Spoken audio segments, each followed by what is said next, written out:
Mirror, mirror on the wall, who's the fairest of them all? Well, what's this got to do with invisible negotiation? Mirroring is a strategy that plenty of people know about. It's been taught in body language courses, it's been taught in NLP courses. Yes. At the same time, Chris Voss has a very deep and a very narrow take on mirroring, where he is just suggesting that you mirror using the voice. You can do a lot of mirroring through other means also, but this is something he has described in great detail. So in this video, we are going to focus on verbal mirroring. Yeah, we're going to focus on verbal mirroring with enhancements as suggested by Chris Voss, Okay. who is the ex-head of negotiation for the FBI.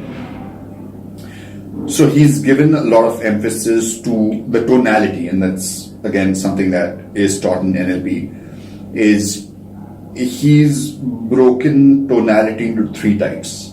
Okay. One is late night FM DJ voice. How is that? Yeah. Now, if you listen to radio and you listen to some DJs at let's say 10 or 11 at night, they talk very slowly, Yes. they talk in a deep voice, and it's something that just makes you feel nice and easy. Right? So that's one voice you can use in a negotiation, so the other person doesn't feel threatened, he doesn't feel you're too aggressive. The other kind of voice is a positive voice. You're friendly, you're Approachable. positive, you're not threatening. You're not trying to assert your power or your authority. And the third type of voice is where you're demanding or you're assertive. Okay, so in most cases, he's suggesting you use the positive voice. Okay. And we spoke a little about positivity in the previous video, where I've taken an example of me negotiating with a taxi driver who says no to me first, and then within 30 seconds he's ready to take me to wherever I want to go. So I won't dwell more on positivity here. We don't want to talk more about that right now. And you start with I'm sorry. When you say I'm sorry, you're being friendly, you're being respectful, and when you're raising the tone of your voice, say I'm sorry, it's like a question. So it helps to have I'm sorry before you mirror the other person, because that's like asking him the meaning of what he said. Yeah. Okay, and we're going to give you a concrete example soon, but if you want a person to elaborate more about what he's saying, you can say, let's say somebody says, we have budget problems. Now, you have two options when you want to get a clarification, as well as when you want him to himself clarify what he means by that. So you can say, what do you mean? What budget problems? Now, that's a logical response, but it sounds very assertive. It sounds like you are demanding an explanation from the other person, so the other person won't like it, and that could impede the negotiation. Instead of that, if you were to say, I'm sorry, budget constraints, or I'm sorry, don't have a budget, it's a much friendlier way of asking him, please explain yourself. What do you mean don't have a budget? So what? Maybe I'll come to know what budget he has. Maybe I'll come to know whether he really has a low budget, or whether he's just used to saying that to every person he's negotiating with. So I can pick up a lot from his answer. But then I have to make him feel like giving the answer. So I'm sorry, budget problem. Now, another thing you got to do after mirroring is not speak. You got to let the other person answer. So Chris Voss has suggested that you don't speak for 4 seconds. And for plenty of people, that's an eternity, because people are not comfortable with silences. They're not comfortable with pauses. And they feel a big need to step in and stop the silence. So you should maintain silence after you put this I'm sorry plus mirror. wait for 4 seconds for him to respond, and the chances that he will come back with a meaningful response is much, much higher. Okay. Then, okay, so we suggest you keep all this in mind. If you want to go through all these strategies again, please pause the video and go back, because we're going to now do a role play and we're going to debrief you after the role play. But if you're able to identify these strategies within the role play on your own, that'll be a much better learning for you. Okay, so maybe you want to pause and just go back to the beginning of this video before we start with the role play.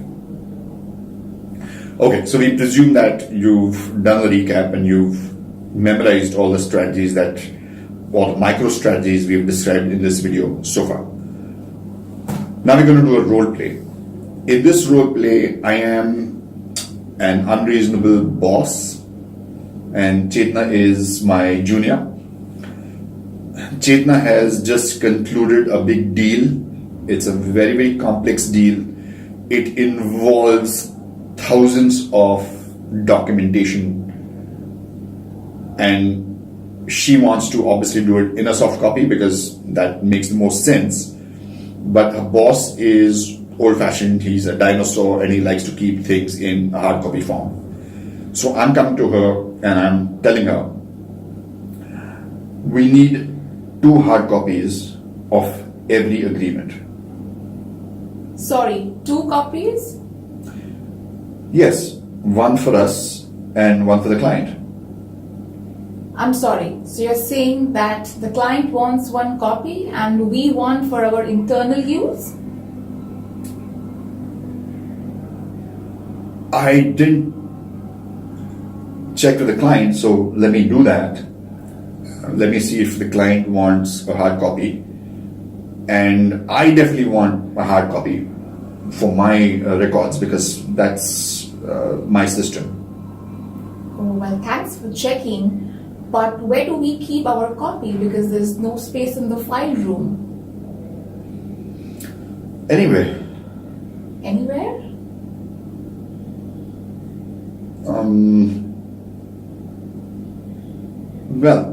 We'll probably keep it in my office. You can give me the soft copies. I will get my assistant to print out the hard copies. Okay. Okay, so this is a conversation that has actually happened. A week has passed, and now I am speaking to her again. The 2 soft copies seem to be doing just fine, so I don't think we'll need any hard copies. Okay, thank you.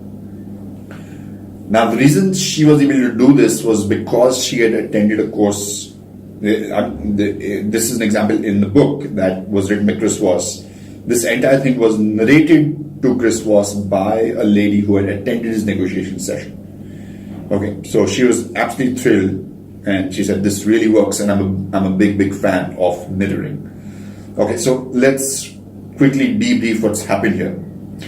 As a boss, I am old-fashioned and I want her to make hard copies of everything, 2 hard copies of everything, and that doesn't make sense for her. But instead of complaining about it, instead of telling me that I'm being unreasonable, she's trying to pass on the message to me in a more subtle manner by asking me questions by mirroring. When she does that, I'm much more open to thinking about what I'm saying and clarifying what I'm saying to her as well as to myself. And during this process, I realized that I am being unreasonable by placing all these demands. The entire thing has happened in such a subtle and friendly manner, and it's happened so effectively that it just highlights how critical and useful and powerful these strategies are. If she would not have known about these negotiation strategies, she would have just blurted out saying that, "Oh, this is ridiculous, we're already doing so much work, and we're already so overburdened, and you are being unreasonable," then there would have been a resistance, and each party would have dug into their positions in a deeper way, and the whole relationship would have been disrupted, and it would have caused damage at a personal level, at a financial level, at a corporate level, and it could have happened in various instances. So you can understand how powerful these strategies really are. So after you watch this video, you should go and mirror it. Sure, mirror all these strategies as often as possible.